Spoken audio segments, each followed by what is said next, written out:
Her lost brother Returned as a military commander. The rain poured heavily that evening, as if the sky itself was mourning. When we warned you. In a small, Please, let me forgotten go. I won't town, say anything. hidden behind dusty roads and broken streetlights, lived a It's too late girl for that. named Shh, Asterisk it's okay. Emily Asterisk. We're right here. She wasn't always like this, quiet, fragile, and afraid. Just breathe, sweetie. Life had not always been this cruel. Once she laughed freely. Once she had someone who protected her. Her brother, Daniel. He was her shield, her hero, her entire world. But that was years ago. The day he disappeared was the day Emily's life shattered. Scene 1, the past. "Stay behind me, Emily," Daniel said, standing firmly in front of her as a group of older boys approached.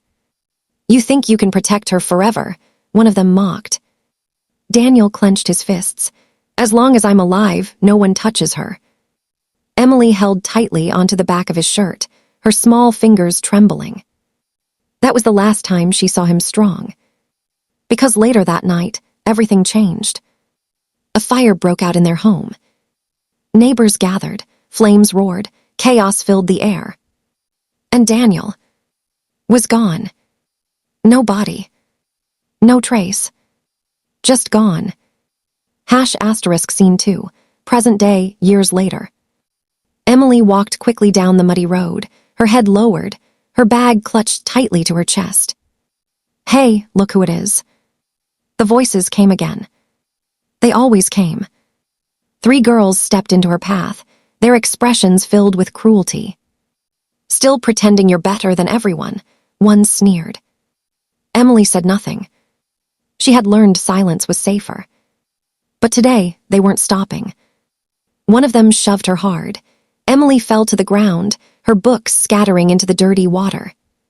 "Pick it up," another laughed. "Or do you want us to help you like last time?" Emily's hands trembled as she reached for her books. The laughter echoed. People passed by. No one helped. No one ever helped. Because in this town, weakness was entertainment. And Emily was the favorite show. Scene 3, a stranger arrives. That same day, a convoy of military vehicles rolled into town. The sound alone was enough to silence the streets. Children stopped playing. Vendors froze. Even the bullies stepped back. At the center of it all was a black armored vehicle. It stopped. The door opened slowly, and out stepped a man in uniform. Tall, commanding, a military commander. His face was stern, unreadable. But his eyes were searching. Scene 4, EMILWISE point. That night, Emily sat alone in her small room. Her face bruised, her spirit broken. She stared at an old, faded photo. It was her and Daniel. Smiling. Happy. Safe. Tears rolled down her cheeks. "Why did you leave me?" she whispered. "I needed you." Her voice cracked. "I still need you." Outside, thunder roared. But she didn't know. Someone had heard her.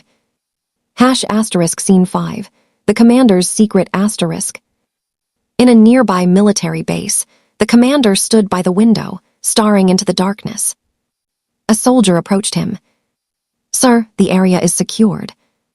He nodded slightly. But his mind was elsewhere. "Sir, is something wrong?" The commander paused, then quietly said, "Do you believe people can disappear and come back different?" The soldier hesitated. "Yes, sir, war changes people." The commander looked down at his hand. There was a faint scar. Old. Familiar. "I hope I'm not too late," he murmured. Scene 6, the BULOING escalates. The next day, things got worse. Emily tried to avoid them. But they found her. They always did. This time, it wasn't just words. They cornered her behind the school building. "No one's coming to save you," one of them said coldly. Another grabbed her arm tightly. You think you're special, you're nothing. Emily struggled. Let me go. But they didn't. One raised her hand. Ready to strike. **Scene 7. The moment everything changes. Enough. The voice was deep. Commanding. Cold. The girls froze. Slowly they turned. Standing behind them was the commander. His presence alone made the air feel heavier. Step away from her, he said. They laughed nervously. Or what? Silence. Then, in one swift motion, he stepped forward.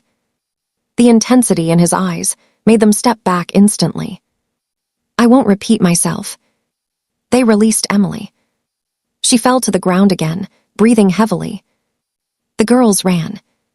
For the first time, they were afraid. **Scene 8. Recognition. The commander turned slowly. His eyes fell on Emily. Bruised. Shaking. Broken. Something inside him shifted. He stepped closer. Are you hurt? He asked softly. Emily couldn't even look at him. I'm fine, she whispered. But her voice betrayed her. He knelt slightly, trying to see her face. And then, she looked up. Their eyes met. Time stopped. Something felt familiar, but impossible. Emily quickly looked away. I should go, she said, trying to stand. But she stumbled. Before she could fall, he caught her. And in that moment, memories flooded his mind. A small girl, holding on to him, calling his name. **Scene 9. The truth UNFOLDS. What's your name? He asked, his voice softer now. Emily. His breath caught. Emily. He stepped back slightly. Your last name. She hesitated, then answered. And the world shifted. Because it was the same name. His name. His past. His life. **Scene 10. Flashback. What really happened?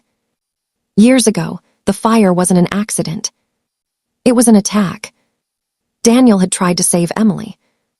But he was pulled away. Taken. Trained. Forced into a life he never chose. He survived. But the boy Emily knew became a soldier. A weapon. A commander. He searched for her for years. But every lead was a dead end. Until now. **Scene 11. The emotional reunion. Emily, he said slowly. She looked at him, confused. How do you know my name? His voice trembled for the first time. It's me. Silence. My name is Daniel. Her heart stopped. No, she whispered. It can't be. Tears filled her eyes. My brother is gone. He stepped closer. I'm right here. She shook her head. No, you're not him. But then, he said something only Daniel would know. Something from their childhood. Something no one else could ever say. And Emily broke. Daniel. Her voice cracked. And for the first time in years, she ran toward someone. And he caught her, holding her tightly, as if letting go would lose her again. **Scene 12. Protection. From that day on, everything changed. The bullies. They disappeared from her life. No one dared touch her again. Because now, she wasn't alone. Daniel made sure of that. Final scene. One evening, they stood together watching the sunset. Will you leave again? Emily asked quietly. Daniel looked at her. No. He shook his head. Not this time. She smiled. And for the first time in years, she believed it. Ending narration. They broke her because she was alone. But they never expected her protector to return. Not as a boy, but as a commander. If you want, I can also turn this into a ***, full 4,000 plus word cinematic script with narrator cues. Add *** background music timing plus sound effects. Or rewrite it for *** viral YouTube storytelling style. Strong hook plus retention. Rocket.